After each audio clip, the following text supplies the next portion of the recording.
নাকফুল বসানো সবগুলি শেষ।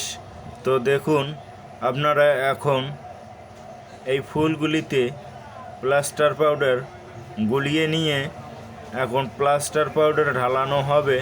তো আপনারা সম্পূর্ণ ভিডিওটি দেখুন, আপনাদের ভালো লাগবে। এখানে পাউডারগুলোই গুলিয়ে নিচ্ছি, এই যে দেখুন জল দিয়ে পাউডার গুলিয়ে নিচ্ছি। এগুলো হলো প্লাস্টার পাউডার, এগুলো আমাদের এই কাজে লাগে। তো এই যে দেখুন, এই যে এটাতে ঢাললাম, এই যে ঢাললাম। তো এক এক করে এখন সবগুলিতে ঢালা হবে। তো দেখুন আপনারা ভিডিওটা। তারপর এই নাকফুলগুলি আবার একটা একটা করে ঝালাই করানো হবে, সেটাও আপনারা দেখতে পারবেন। এই যে দেখুন, এই যে এটাতে আবার দিলাম, এই যে। তো ধন্যবাদ সকলকে, ভালো থাকবেন।